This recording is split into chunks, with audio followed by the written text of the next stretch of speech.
Bam. This is Ejaz Malikzada, and you're watching Breaking It Down show. That's right.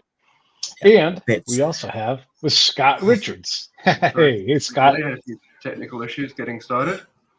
We don't Hey, mind Scott. technical issues. So Ejaz, been a while. It has been.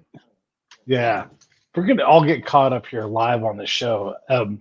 Ejaz is a tremendously unique individual. He is born and raised in Afghanistan, has worked deep within the government and all around it. By the way, the guy below me, Scott, is equally qualified to talk about this stuff and has legitimate working for the Afghan government. We're talking about the previous government, the GIRoA, the Islamic government of Afghanistan.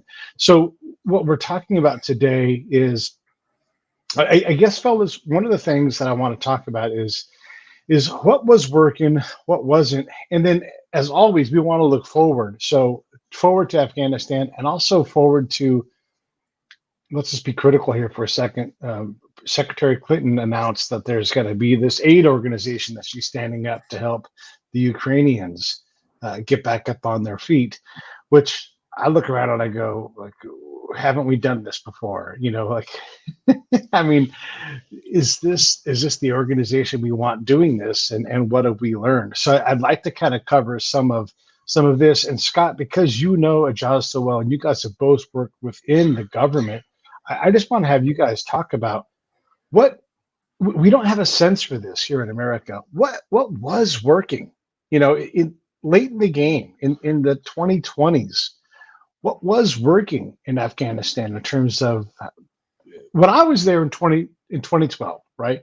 You couldn't reliably get a request for support to go out to the outlying districts. If you weren't anywhere near the ring route, you weren't going to get anything to come down, whether it was stopped by an American or stopped by someone in the Afghan government. So from what I saw, there was no government out in the hinterlands. But maybe that's not true in Kabul or in Kandahar. I don't know. So what were your guys' experiences in working with the government? Was there a government that you guys could see and see function? I'll let Scott go first. Okay. Yeah. What I saw was a Kabul-centric government with, some presence and capacity in places like Herat and Mazar-Sharif. But when, and at various times you saw effort and momentum from the GIRoA side, and I work exclusively on the GIRoA side, so it's not part of the RS mission or anything else like that. But to try to do things, in and around frameworks that we had like SMAF, which was basically self-reliance, they were only ever given a lot of verbiage and demand to sort of be done as objective by, by the West, by the donor countries, by ISAF, by RS. But there was really no substance. So anytime you try to bring something from the GIRoA side, it wouldn't get any support because I think functionally the problem was that it didn't feed as much into the contractor-led financing structures that were designed. And unless you were in the hand of a prime, you didn't really have any option. And those primes themselves enabled corruption because they always had interest in the contracts and being the incumbent. And in terms of what you said about access to profits, you sit in countless meetings reviewing progress on initiatives, and you'd be told by the various entities that were supposed to be doing activities, oh, we couldn't get there, we couldn't build this road or this bridge, we couldn't do this because there's no security. But there was no penalty for that. And whenever you tried to reach out, whether that was justice, counter narcotics, whether that was to contest smuggling of money, because these things were heavily reliant on resources, you wouldn't get any. I mean, when I went into one of the most important justice offices, in Afghanistan, the Attorney General's office, they didn't have computers and nothing. And so these, billions of dollars are spent on the justice sector, and they had nothing, absolutely nothing. They had less than nothing. Desks were used where people could cook lunch because they didn't even have anything really to work with. So this idea that, it was just GIRoA that was burning money just wasn't there. But, to my experience, and Ejaz will be able to talk a lot more about, some of the other stuff than I can, was that after the second election with Abdullah, Ghani really closeted himself away. And so certain parts of government were much less accessible, but that was also not an irrational decision entirely, because it was kind of a hostile setting in some respects.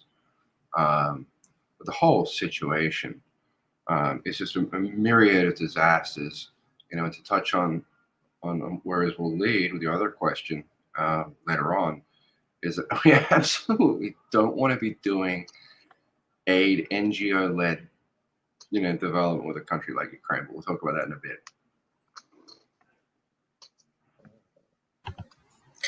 Well, I would start with the question of what was working and what was not working.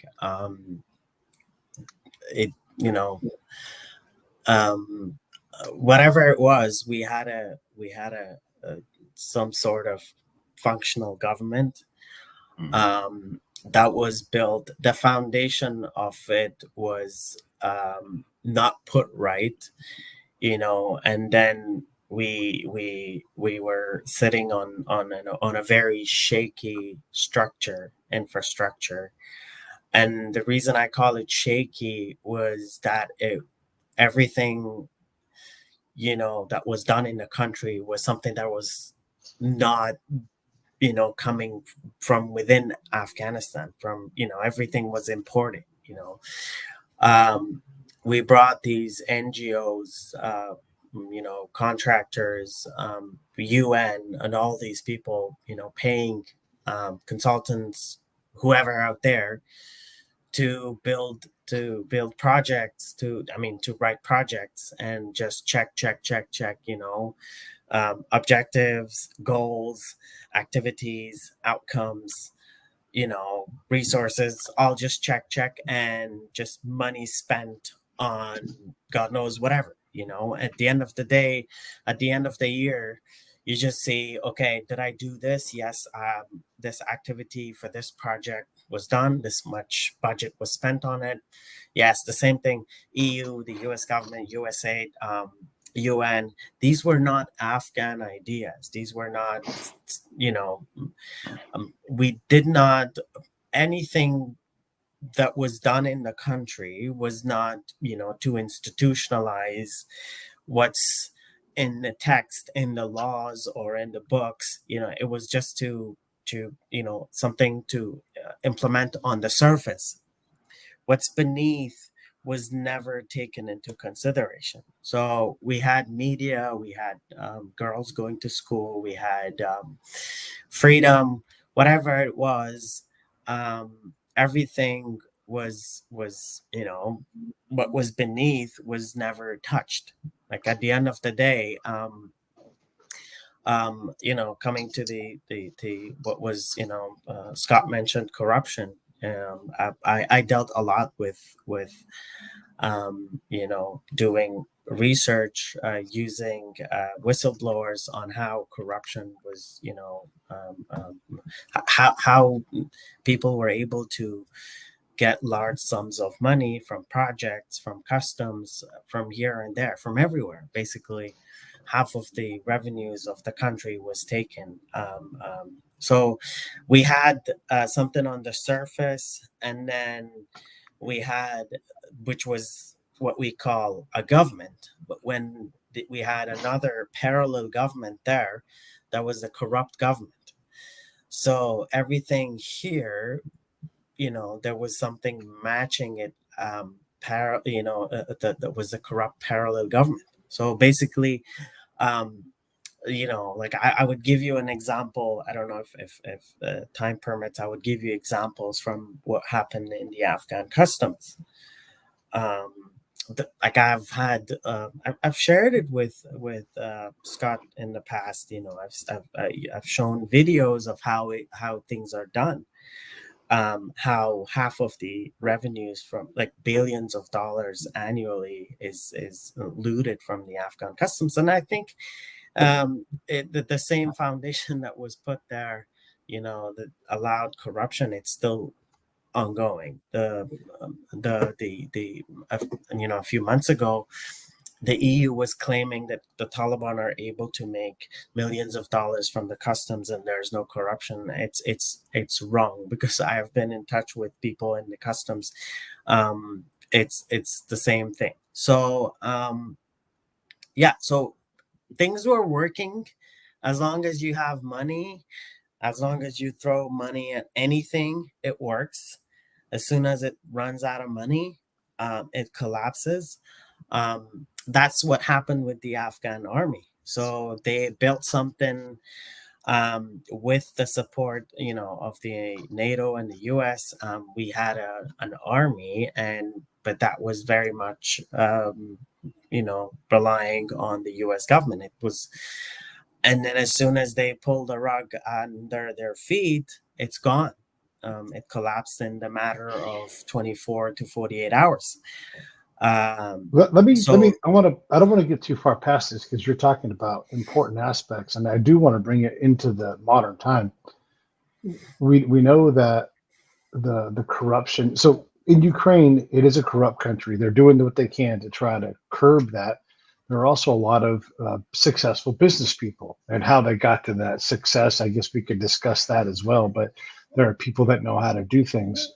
What seems to happen, and you talked about the base of the Afghan structure for the government and how it wasn't founded in reality. I see the same kind of situations, different scenario, but when you bring in the American or the Western solution into the Ukrainian problem, do either of you see problems ahead in terms of corruption? I mean, if it's customs, or the state stealing, look, we see it already happening. The state takes over businesses. I don't know if you guys are aware of this in Afghanistan, or in Ukraine, and they'll say, "Hey, you guys are corrupt," and then the state doesn't know how to run it, and then they're like, "Hey, by the way, can you guys come back and run this business for us again, this refinery, this factory?"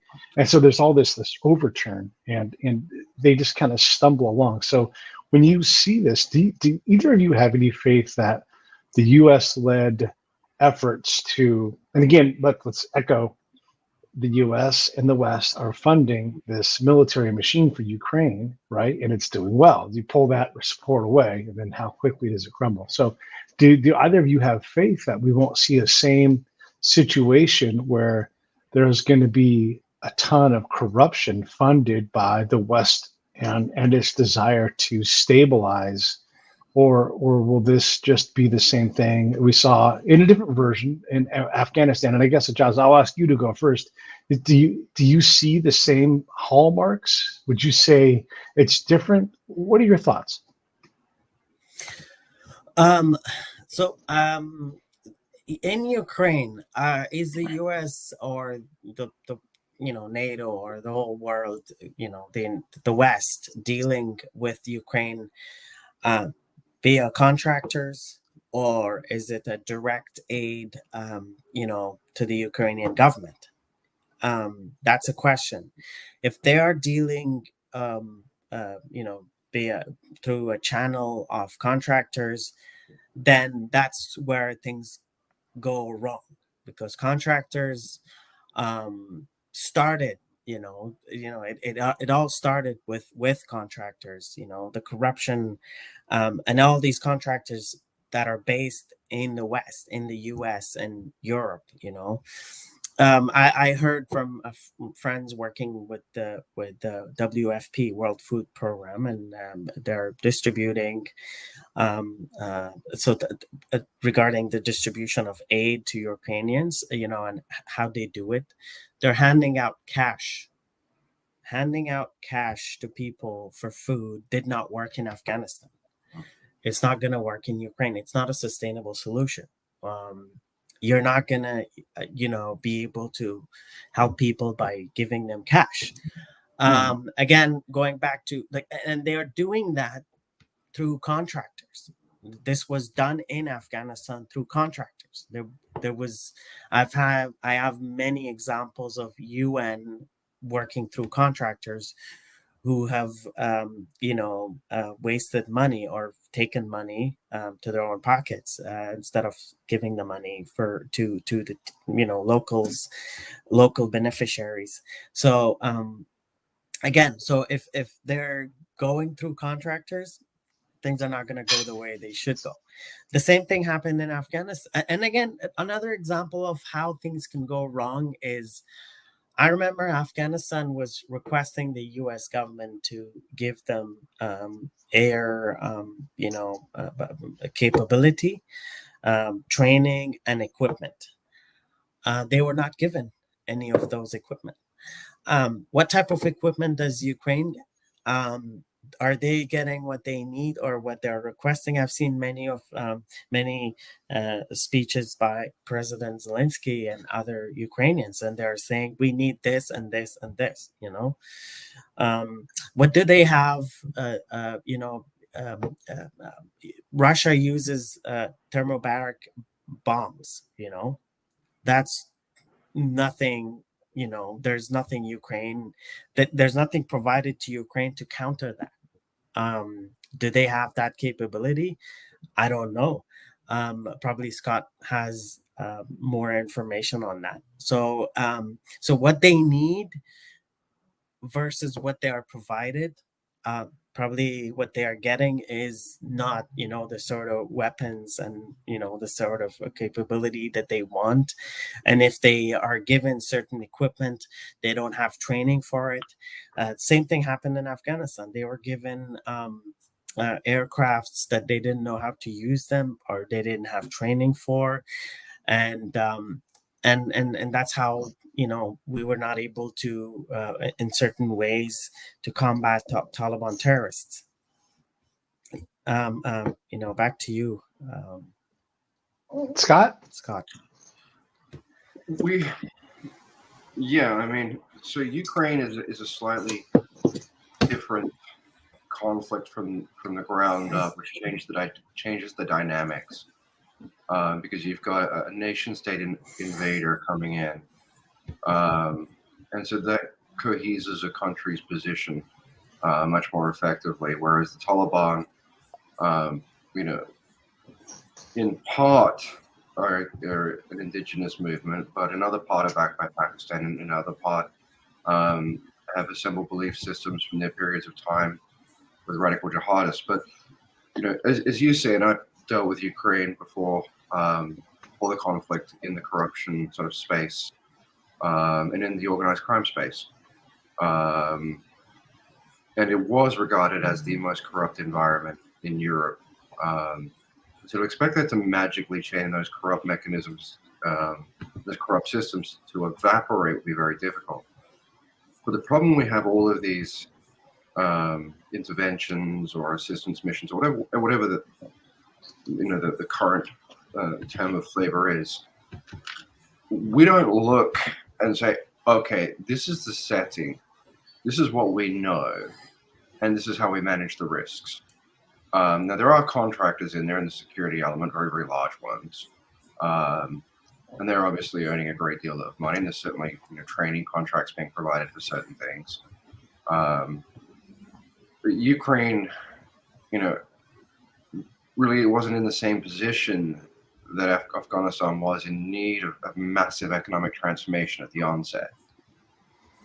What Ukraine has consumed is enormous amount of capital and machinery in order to prosecute an invasion, counter invasion, and that will bring in on and of itself. And so when I think the unfortunate thing is probably that now the corruption issue is being addressed. It's sort of late in the actions that are taking place, and by being late in the actions that are taking place, it becomes reactionary, and so anti-corruption becomes almost like a compliance checkbox.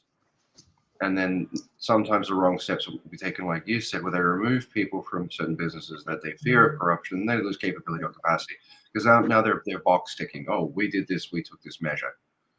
But so Ukraine is. I think that when we come to the reconstruction phase, that's when we'll really see the corruption come in. Because right now, we're talking about the ongoing counteroffensive or whatever else, and it's a fairly normative military engagement. Whereas Afghanistan was dealing with radicalism, where it had inaccessible parts of the country, and it had a force that was targeting, civilians and political figures and social figures, and not just pure military targets. When we come out of that, that's when I think we're going to see the massive amounts of money for reconstruction, the contracting engine starting again. I mean, I'll even say to Afghanistan, when the Talibs assumes power by means of deposing the previous constitutional government, I watched as the contracting industrial complex began to spin itself up. Everyone was getting ready for contracts. Oh, what are the contracts going to look like? What are the contracts going to look like?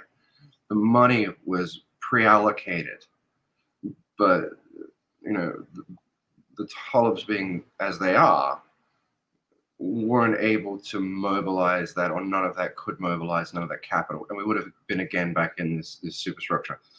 So the contracting industrial complex is certainly circling in a predatory fashion, but at the moment it'll be limited largely to relief organizations, and it'll be limited to security organizations, some of whom I'm directly familiar with. At the moment, we start getting back to another thing. We will try to bring out Iraq, thinking we'll bring that, that thinking out of DC and London and what they think Ukraine should look like, or whatever. The Ukrainians with Zelensky seem to be able to steer things more to what they want than take as much pure dictation as GIRoA is forced to endure. With GIRoA was very much, we think you need this, we're going to make the money for this, this is how we want it to be, and then contractors come in. But reconstruction is where it'll be a mess, and that's where I think we'll really see corruption take place, where people will come in and say, oh, I can get this contract, I can do that, I know so-and-so, I'm your man, or people will look to capture wealth where they have privilege of position.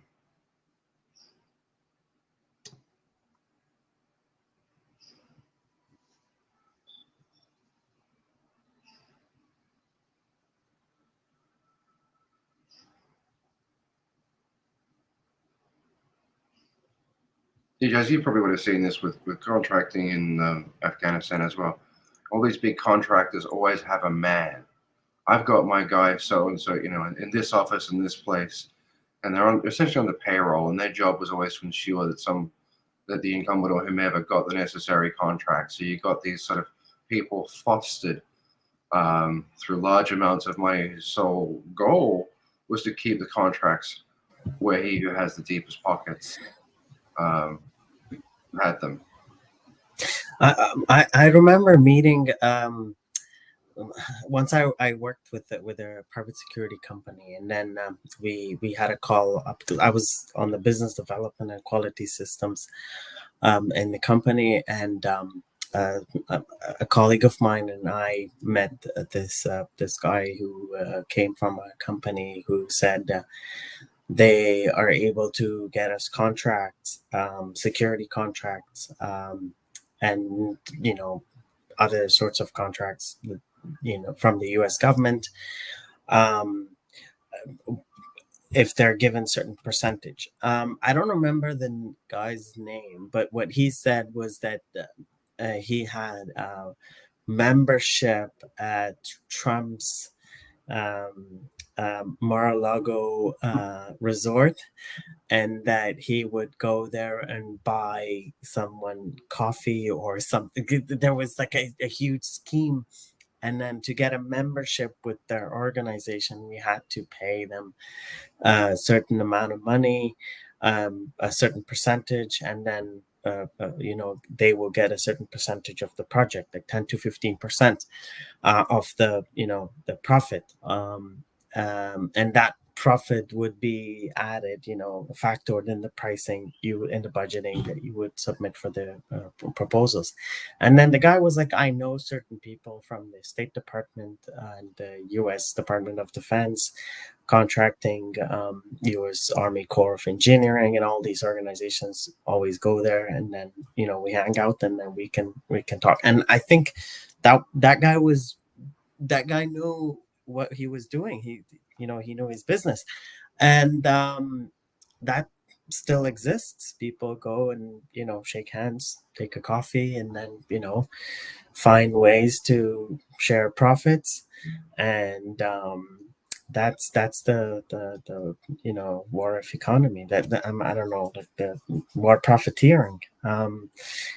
It still happens. I think probably somewhere, if any contractors are involved in Ukraine, I think they will definitely want to, it's very predatory in the cases where you're involved in a country at war with Russia. And I think this also happened in Afghanistan with the NGOs. I have had people, there was one organization that was a UN contractor, and once they were found to be caught with corruption, because I gave them the evidence, the UN came back and said, yeah, we agree, they are corrupt, we're sorry, we're not going to work with them anymore. And I was in touch with the heads of the UN agency. So after a few months, well, not a few months, after a few weeks, actually, I got a call from the contractor itself. And I was like, how did you get my number? So they were, closely in touch. And then they were like, okay, I can give you his number, and then you can go either bribe him or threaten him. So he knew he wouldn't be able to bribe me, but he was able to threaten me. So, so I think that works. I know a guy who knows a guy who knows a guy, or I know a guy that I pay, and he's able to get us contracts. It's always that phrase we hear, I've got my man. Exactly. Yeah. I've got my man. Yeah. And everybody has to have their man, or they'll call him their fixer, to take care of things in these environments. Afghanistan just lends itself, I always called it a corruption enabling environment, because just the amount of money, the way things ran, the processes, and also because you're looking at a situation, often with ministers, they didn't have necessarily a long time in positions of power. So it became a logical choice for them to grab what they can because their future is uncertain. The whole thing, and if that whole cycle, if you wanted to get something done, I remember when I first got there, I like to ask questions. And I was asking, the guy who was my driver, I'm like, hey, did you have to pay a bribe to get your driving license? He's like, yes, I did. I'm like, okay, how did you feel about that? And he's like, oh, it's okay, I got the license. And I'm like, does that bother you or anything? No, it doesn't bother me, because that's how it was done. And we used to have conversations, I used to have to deal with the donor community a lot. And this is what I mean, just, I see this a lot now, and I say this a lot now with the present state of things, the present decisions by, really everyone, whether that's the IEA or whether that's the West, is, have you thought this through? Because when we look into creating, change, or people talk about a certain concept, have you thought through the secondary and tertiary effects? Have you thought through this in context of the country? Have you thought this in context and rule of law? Because it just doesn't happen. So when corruption was almost normative for people's day to day, because you've got, in corruption, you've got, the corrupt actor, which can be, a cop you're paying a bribe to, or your driving instructor, or it can be, a political figure. And then you've got the second part of the corrupt equation as a person who pays the bribe, or, and for the person paying the bribe, they're doing that because they feel that is necessary to get what they want or what they need, and B, the chance of detection is low. Mm. And so if you feel you can get away with it, you're going to do it. If you feel it's going to make a difference to your situation, whether that's, as I say, just something innocuous or paying a bribe at a checkpoint, you want to go from A to B, I've got to go through here, I need to pay this guy, a little bit of money. And it just becomes a cost of doing business in some respects. And changing that dynamic, no one wanted to have serious conversations about it. How do you change the dynamic with a country that's also had to have a survival economy? People have to make money where they can. And there was just really no serious questions were really asked about how you do this, how you change it, or how you improve detection. Because if you can't detect, report, and act, you can't get the anti and counter in corruption. And there was really no mechanisms for, obviously Ejaz did some great stuff on big things, with whistleblowers, but really one of the few. And, I know he had challenges with them that he could talk about. And I know that when I had big cases that threatened the security and integrity of the mission of very important U.S. assets, involve corruption from very big Western contractors. When I punched that into the rule of law machine stateside, I just got the answer. This is so damning. It's basically so big, so damning. We're not going to do anything. Yeah, I mean, what you shared as an example is the sort of like you pay 2,000 Afghanis. Well, with currently the same process still ongoing. People to get IDs and passports have to pay $1,000, $2,500. I'm sure you've dealt with this situation. With the people you were in touch that you wanted to evacuate from Afghanistan, they had to pay large sums of money to be able to get passports. That's like petty corruption. I've seen U.S. INL, which was a division of DEA, contractor that was called Roots of Peace. You're familiar with the name.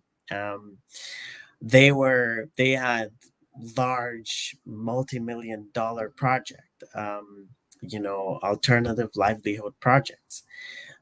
Basically, they were, spending millions of dollars to bring Afghans into conferences in India to introduce them to the market. Well, you could do that with just $1 million or less than that, but they spent millions hiring people to do this. And then once I saw this guy who was 66 or 67 years old from Germany, who came to Afghanistan on a 1-month visa. The process that you come with a visitor visa, and then to extend your visa, you have to get a work permit. And then if your age is beyond 65, you don't get a work permit, right? And you don't get a visa. This guy, this German guy, hired someone to work as his finance manager or officer. There was this girl, and then this girl had connections with the Afghan government. Basically, she bribed people to get him the work permit and the right papers so that he can get his visa. I got in touch with the people in the government, and they were like, oh yeah, we got calls from places that we had to do this. The director of the organization was roaming around in Afghanistan back in those months because she was lobbying for herself. And this project was initially supposed to be carried out by Ministry of Agriculture. That was led by I forgot his name, by Ministry of Agriculture, and then they were not able to do the project because they didn't have the technical capacity. And then this organization was paid to do the project. Roots of Peace was paid to do the project. Later, what I found was that there was an arrangement, some agreement between the minister and the organization that you don't do this project or some of the directors in the organization, they were given the money, everything by the US government. They didn't do the project. They were just, sitting, doing nothing. So they didn't do it so that this organization, Roots of Peace, gets the project, right? I mean, I'm giving this as an example. There were thousands of these, so that the Afghan government could do the project, could take the lead, hire the people necessary for the program, to be able to implement it. But they didn't. And they waited until the U.S. government, the INL, decided that they want to hand the project to Roots of Peace. The director of the organization came to Afghanistan, and she had several meetings back in those days. And then I found the papers from the project, the evaluation of the project by the Afghan government, that the ministry was not able to do it. And the reason they were not able to do it was because they didn't want to. They wanted the money to go and they probably got their share from the project. But these are, again, small examples of how money was looted from the country. For months and months, I was doing research on how money was taken out of customs. That's where, so these projects you get once or twice, or, just for a few months, but customs is where you get a steady income for years and years, as you want. They created their own one-stop shop for creating like one window or one-stop shop. Like, this is like, if you're creating an organization, like if you're a government and you're providing services, like in Afghanistan, I remember when they were introducing this with the Ministry of Economy and Ministry of Commerce, businesses had to go get their licenses, and then they had to go to several government departments to be able to process, get signatures or process their, licensing. And then they were all brought under one roof. And this was a huge achievement, paid by for millions of dollars they spent on this whole idea of creating a one-stop shop. The corrupt officials in customs created their own one-stop shop for corruption. So I have videos from that. I can share the videos. Basically, like, let's say we work with one of the customs in Afghanistan, like the three of us, and then we have like 12 other people working. A business, like a company that has to import goods, has to go through all of us, and all of us get our share from this person. All of us get our certain amount of money from each good import to the country. Let's say you're bringing iPhones. The description of the iPhone, the person responsible for the description is able to change the description in the system from iPhone to toilet papers, right? So you're not supposed to pay for huge amount of money for taxes for customs for iPhone. You're paying it for toilet paper. And then on each point in the custom, like, you had the descriptions, you had the where if you're importing fuel or gas, you pay, there's descriptions on which type it is, the amount you're importing, and all different types of. So on each point there was someone who got their share from the bribes from this person who was importing. So they said, okay, like, let's choose, like, we are a group of people, and then we choose, for example, Scott to collect all this for all of us. How do I make sure that you got my share from this guy? What you do is put a sign on the paper. I have that video. I don't know if I can share the screen. I'll just find it as we're talking, and then maybe I can share it. So the person will be able to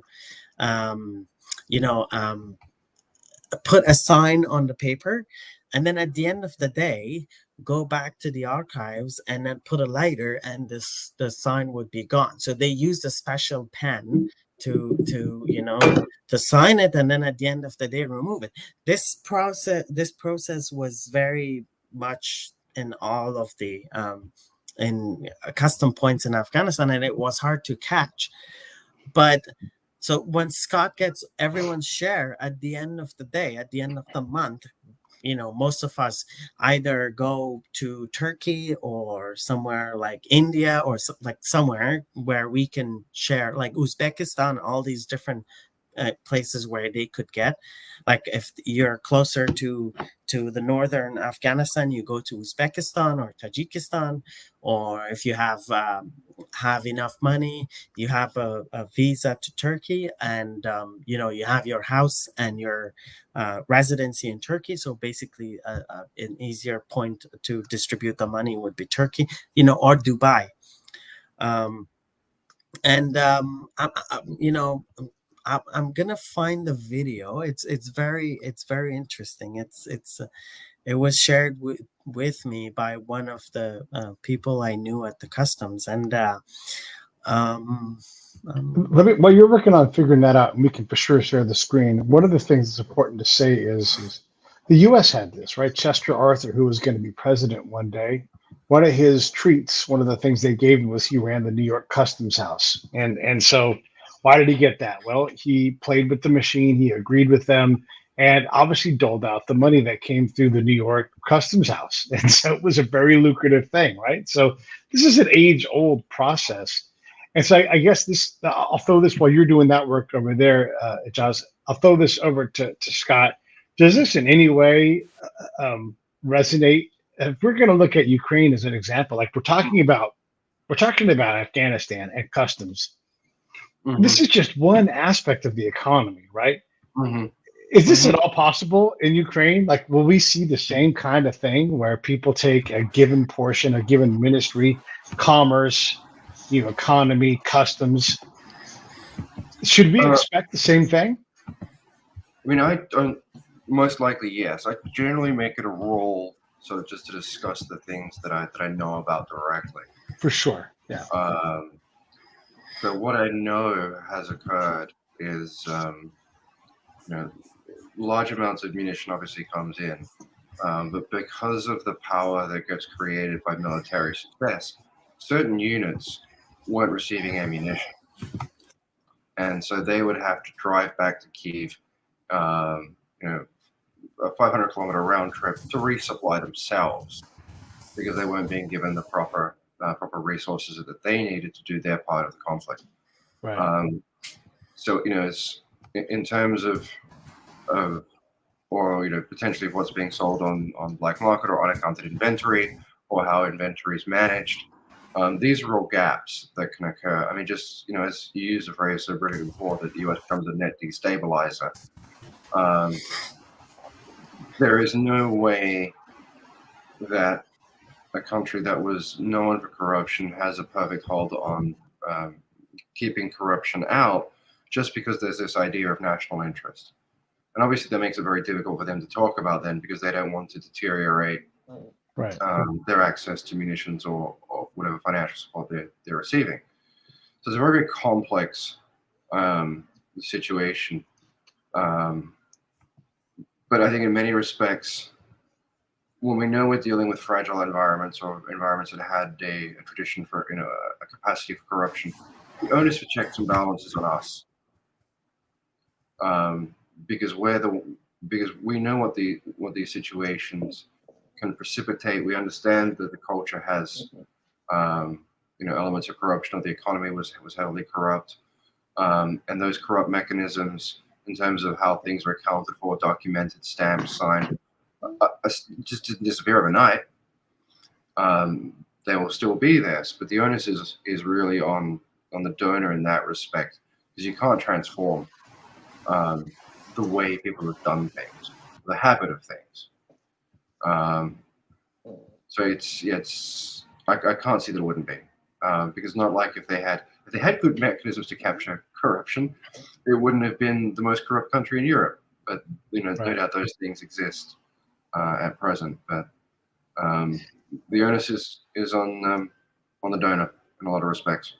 if we widen the scope of all this stuff, there's an organization, a think tank called the Atlantic Council, and they're sort of lead the way, right? And then when you dig into these guys, you realize that they get a nice fat $100+ million check from some United Arab Emirate type folks. Now, I'm not saying UAE, but just Arab Emirates. And next thing you know, the very head of the Atlantic Council is like, guess who would be a great guy to run the UN's environmental program? It's these guys, and they get this really sweet deal.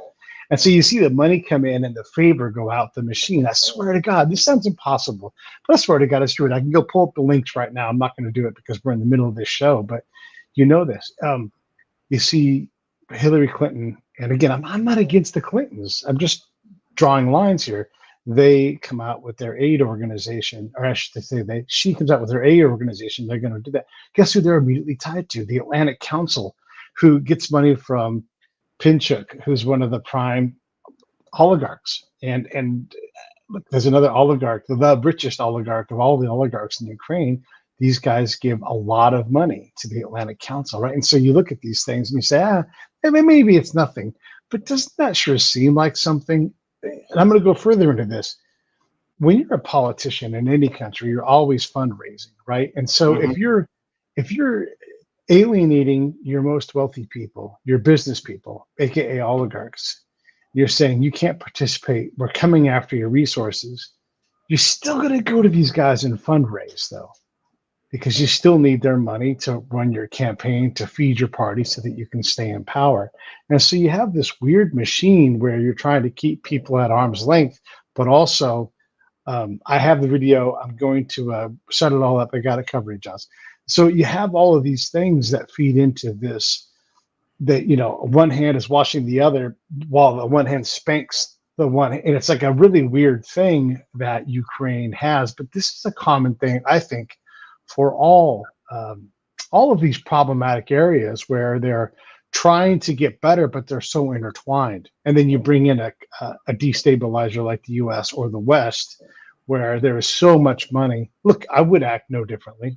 If you brought a bunch of contract money into my country, I'd be like, how do I, even if, as an American, like, ooh, how do I get some of that money? How do I earn it? Even if I'm not doing anything illegal, how do I get as close to where that money is as possible, right? Because we're all incented to go have a payday if that money is going to be spent anyhow. So I guess when we look at this in terms of what didn't work and what did work in Afghanistan and what we think might happen in Ukraine, I guess, what are your guys' thoughts when we see all of this intertwined mesh where think tanks are funding potentially bad ideas and the same ideas that haven't worked? And when we see politicians, yes. We discussed this last night with Dr. Christine Fair, the Tony Blair Institute, and this was something that I saw very, very closely. Was around the Doha Agreement. And so you had Brookings funded out of Qatar, basically handling and writing a lot for the Taliban and creating the idea of 2.0.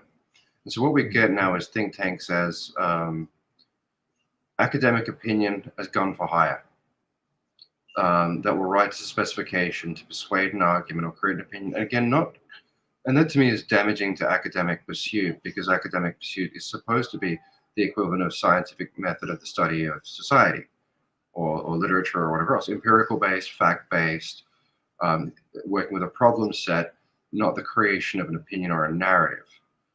And the super interesting thing that you see today is that, if you read the Brookings narrative in 21, they said Al-Qaeda would never return. Obviously not true. And so the untruths of these things come out.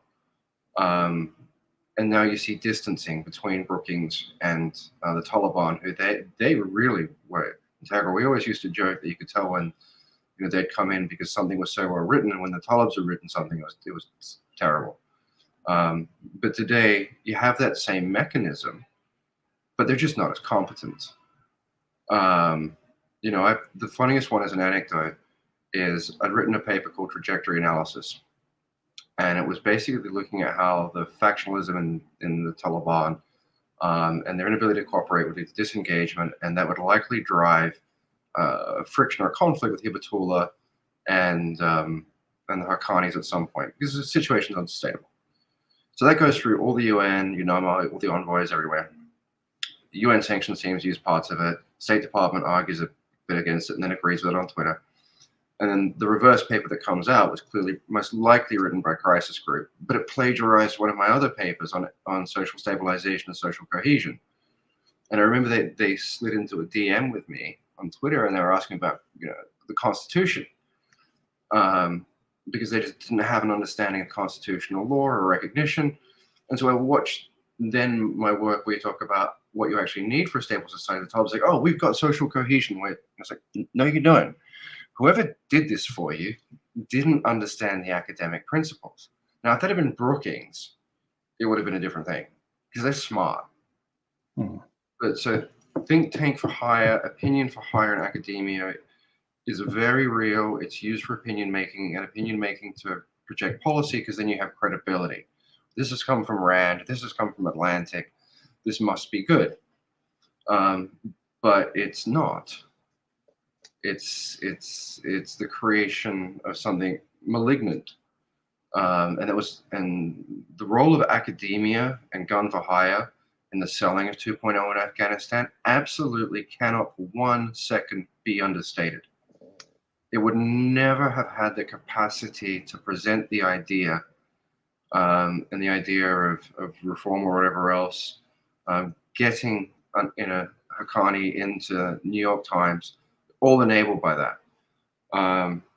And so we need distance between these things. America is a great example for lobbying, for getting elected. In Australia, it's not really possible to do that, or it wasn't when I was there. But we need to separate money from political power.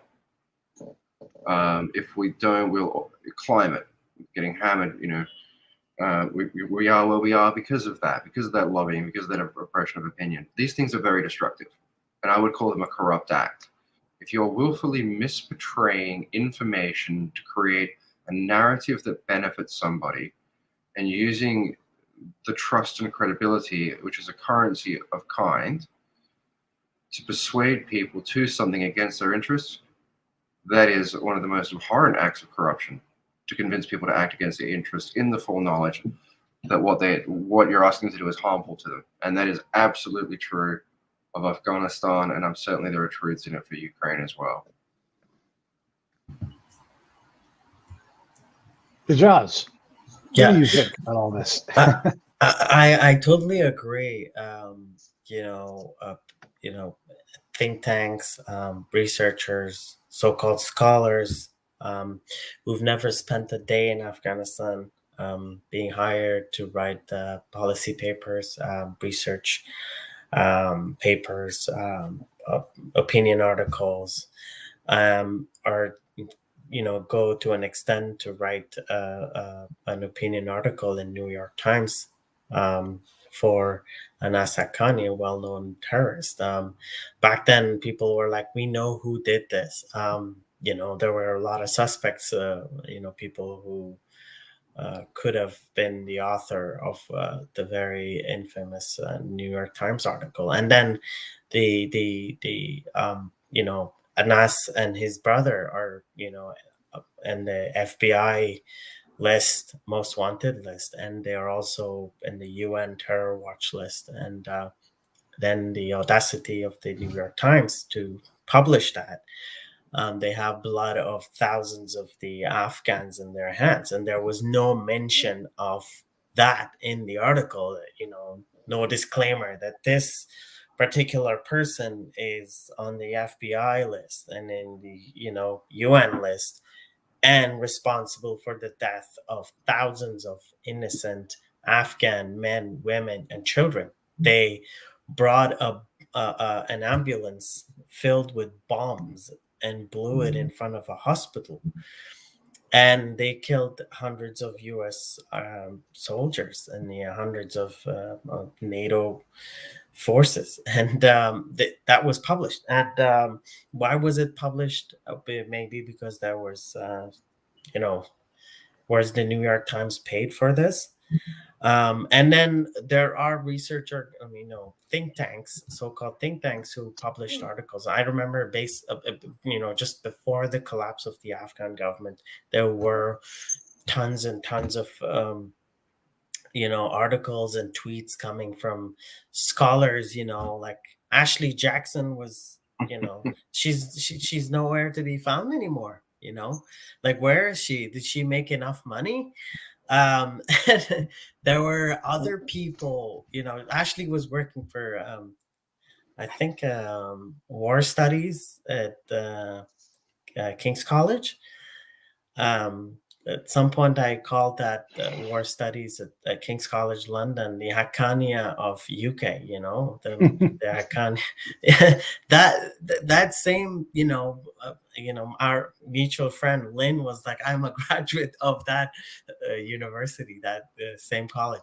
But anyways, it's a lot of other think tanks came up, and recently there are documentaries coming, and there are people who are paid by the Taliban, these famous YouTubers, social media influencers, TikTokers, who go there and make videos about security in Afghanistan.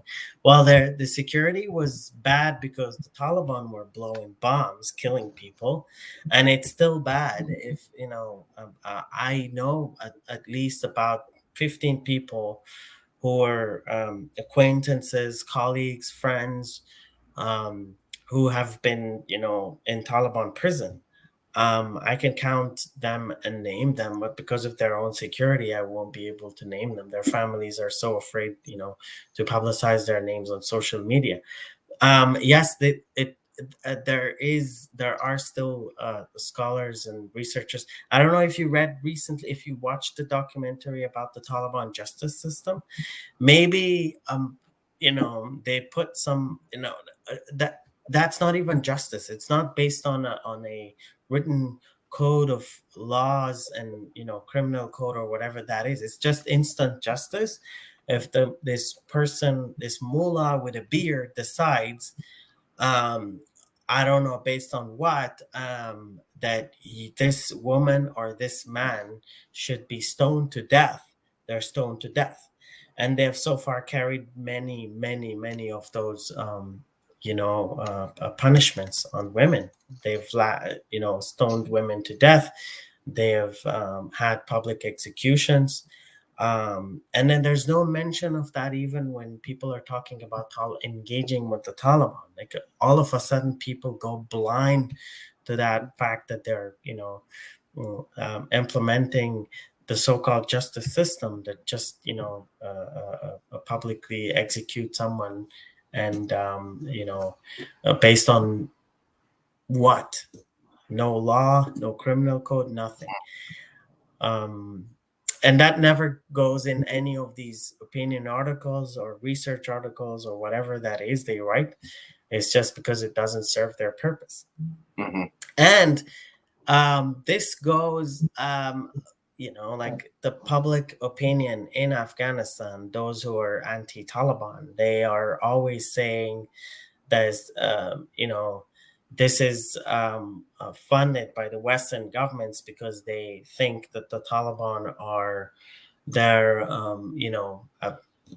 they have mutual interests in the fight against the ISIS, or, whatever that happens in the region. That's why they're trying to recognize or, whitewash the Taliban. I mean, that's the public opinion. You can't just tell people, no, it's not. They think it's, the West has certain interests in the region, and then the Taliban can be the instruments to serve those interests. And that's why they think the West is funding those, these efforts to whitewash the Taliban. I have this video ready. You want to watch it and commentate on it? Sure. Yeah. So, I was working with several people and in the customs, and I asked them, okay, how does this happen? Like, basically, I would let people who were within the organization to explain how corruption was done. I was not a researcher or a scholar or someone with an expertise. I became an expert because they were the experts, because they were giving me the lessons. They were the ones who provided me the information, and they were like, okay, we can tell you how it's done. And then I would just sit with them for hours, and they would talk, and I would listen, and I would take notes, and they would they would give me documents. I would go and, lengths to talk to them and bring them, but for them, it was too hard to trust someone to come and talk to. It was very hard for some people to, just sit with someone and say like, hey, this is how it's done. There were even some people who in the past benefited from corruption themselves. And at some point they were like, okay, this is really bad. I've been doing this for years, and I don't want to do this. And there were some people who had an interest, and then it was, they wanted something, but it was taken by someone else, and they were like, okay, I'm not going to let this go. I'm going to give this person to the police, or to the government, to the law. And I would sit with them and talk to them. And then, even when they gave me documents, and I had no idea what the document meant, because I never worked in a customs point, or in the Ministry of Finance, or I didn't work, for example, with Ministry of Urban Development, with which I had a huge case of ghost school.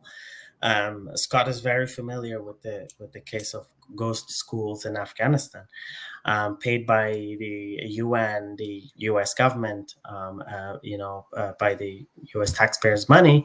And then those schools never existed. They were just ghost schools and ghost soldiers and all those things.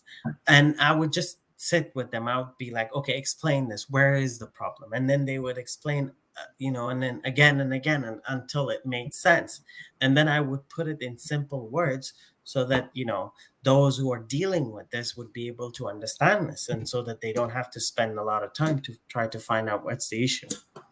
And I shared most of my findings with I think almost more, like the UK government and the US government had almost all of the findings that I had. I shared it with them. I had meetings with the US Embassy officials, with very senior officials in the US Embassy. At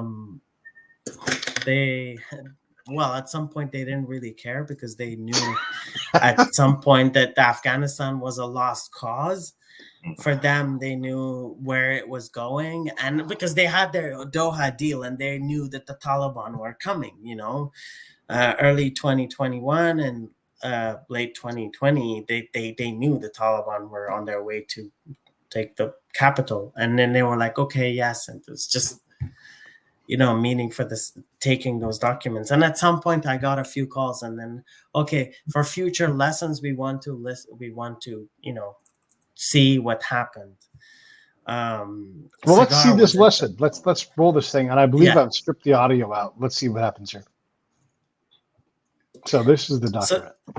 So you see the on the bottom left, the two signatures.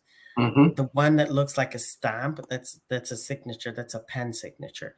So this is a customs paper that has all the descriptions, the what type of the codes that describes the item, everything basically. And then the guy lights it up. You see, it's gone. That signature was put there for the group, the entire corrupt group, to make sure, so that, don't touch this guy, because I already got what he had to pay, right? So this is their way of creating their own government of corruption, their own one-stop shop for corruption. And this happened in almost every custom point. Wow. Yeah. And I can say billions of dollars annually were looted. That's like the money that should go, it was, Afghanistan was enough, would have enough to finance itself from the customs, from the, but no, it was all taken, looted by certain people. who were also, mostly enabled by the West. All these strong men, like in the North, who in the North, Scott. Mm-hmm. Yeah, and in every a customs point, someone who was strong at some point, enabled by the U.S. government, enriched by the U.S. I wouldn't say just U.S. government. Like in the North, it was Germans. mostly Germans. Yes, Mazar was Germans. And the guy was a strong man at some point. He was a governor, and then he owned everyone and everything. Yeah, so probably if like if we want to get a lesson from Afghanistan, we should, I mean, the West should stop investing in people. They should invest in institutions, and they should invest in indigenous ideas.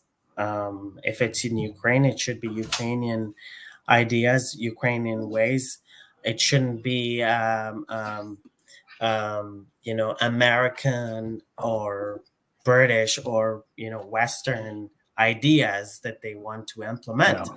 It shouldn't be a proposal written by someone sitting in Washington or in London. Oh yeah. This is one of the rules that I developed. It was any project or anything we're going to do should be fill in the blank. I'll just say Iraqi inspired, led, and provisioned. And then we just work within that paradigm. How do we help? How do we get out of the way? And that's it. So inspired, led, provisioned. And if they don't want to do it, you don't do it.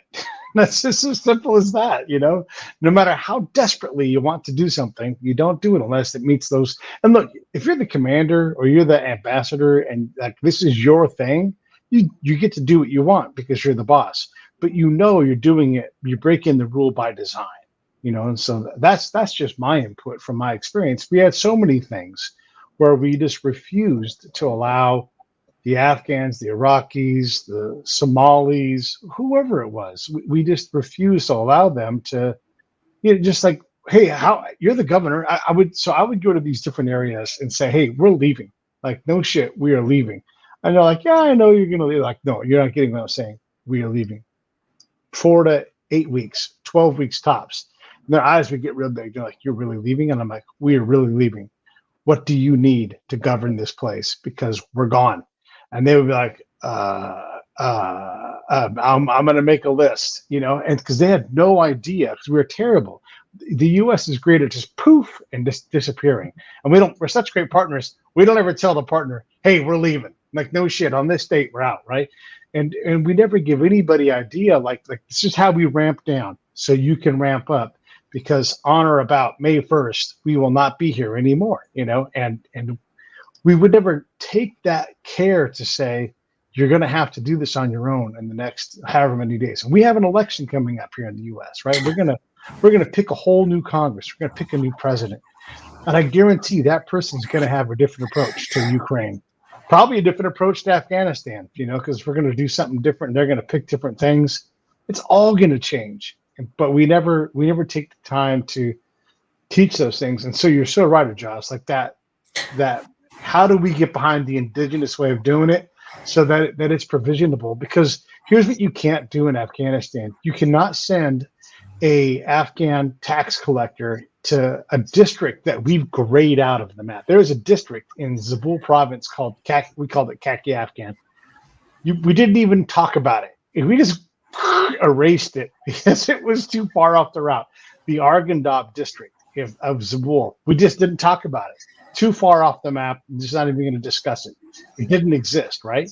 And so it's like whole areas of the country where we just had no interest in having interest. We just left it alone. No idea what's going on there. Couldn't care about it at all, right? So the same concept applies to Ukraine. Is what's possible here. They have great business people there. Let them run the damn business. Stop teaching them. Stop bringing our social ideas and just get out of the way and figure out where we can augment what's already working. I totally agree with what you're saying. I don't want to take any more of your guys' time, but I do want to let you respond to that, Ejaz. You said Iraqi owned, Iraqi led. It reminded me of Afghan owned and Afghan led peace process that was on everyone's. Everyone was talking about Afghan owned and Afghan led peace process. If you remember, Scott, nothing that was done in the process was Afghan led and Afghan None of owned. it. It was all US led or Khalilzad led and Khalilzad owned process. And then at the end, basically what they did was, in the name of Afghan owned and Afghan led, was negotiating with the enemy and giving them the country in a silver platter. Taking everything the Afghan army had and just bringing the Taliban. Like basically, the U.S. gave us away, and not just say, "Okay, we're gonna go." And we're gonna let you guys do whatever you want. No, it's just like, okay, here's Kabul and here's you. We're gonna head out of Bagram overnight, and then boom, everything else, goes away. Yeah. And then this is the same. I fear the West is going to negotiate with the Russians and leave Ukraine out. I fear that will happen. And then, well, what was Ukraine doing? Like one day we'll be like, where the hell is Ukraine in these talks and these discussions? And I'm sure it will happen. If it happened with Afghanistan, it will happen with the US, and at some point it will happen with Taiwan. And one day you will see Taiwan being negotiated by the West, and then with the Chinese, and then the country being invaded. Thank you so much, Pete, for having me. Yeah, it was great to have you on. Scott, anything in closing? No, I mean, it was a wonderful discussion, and if we had time, I would have suggested that we have a talk about those last days of the fall, as Ejaz and I are in constant contact of that. But seeing what took place, and I echo everything that Ejaz says, is that the U.S. bites off these big situations, and now we have contested truth.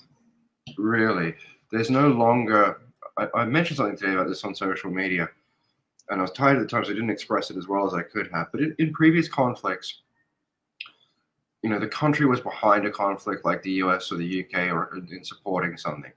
And so we have very clear data or consistent narrative coming out on something. We have a rough idea of what's going on. These days, we have no idea, because everything's become so split that the truth of the matter inside a country, inside America or the UK right now, with what's happening in Afghanistan, is split.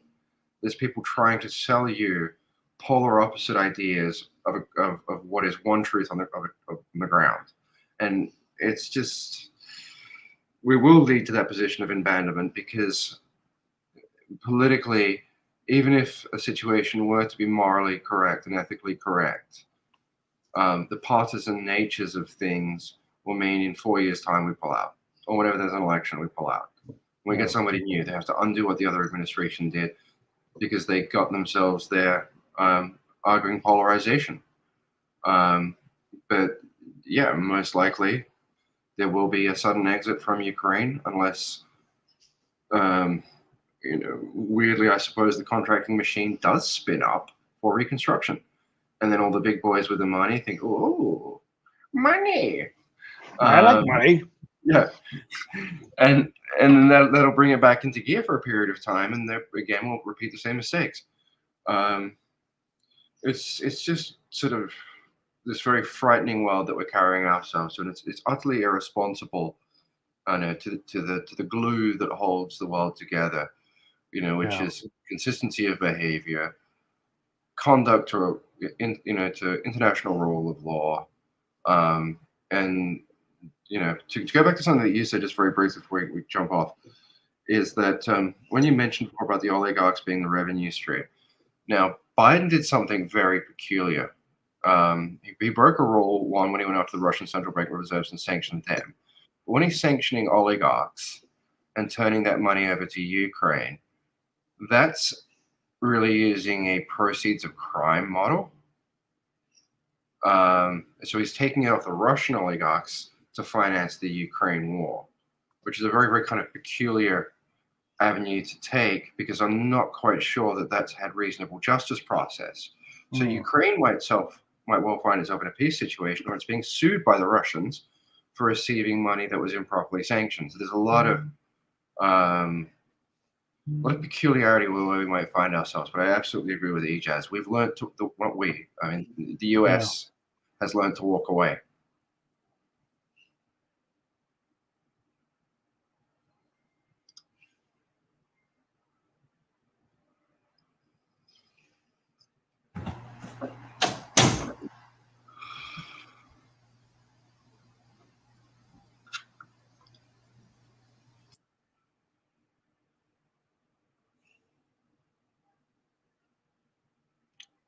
Is Pete frozen?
Pete, we don't have your voice.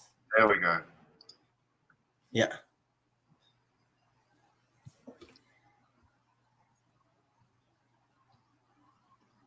No, we don't have your voice still. Maybe it's...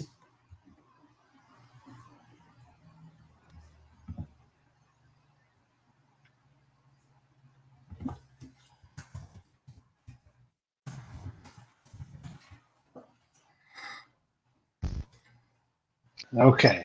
Now I'm allowed to talk on my own show. Yeah. Yeah. Can you guys hear me? Loud and clear now. Yeah. I love Wi-Fi sometimes. So what I wanted to say was very cagey on the whole thing about the legal process and rule of law. You know, it applies to everybody. And when Ukraine goes in and seizes a Ukrainian businessman's assets, and they go to court and Ukraine loses, you know, it's because that property belongs to that person. Whether or not you think they got it illegally or whatever, there's a process for that too. So when we start ripping people off of things or seizing assets, whether it's the U.S.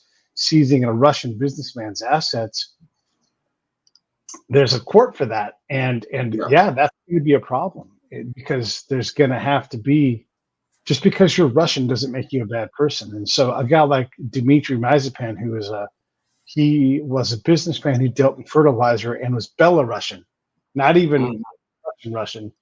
And he gets booted out of F1 and becomes a pariah and loses a bunch of property. You know, there's going to be there has to be court cases. Like, you kick this person out of all of these things. We had a Russian ballerina kicked out of the ballet.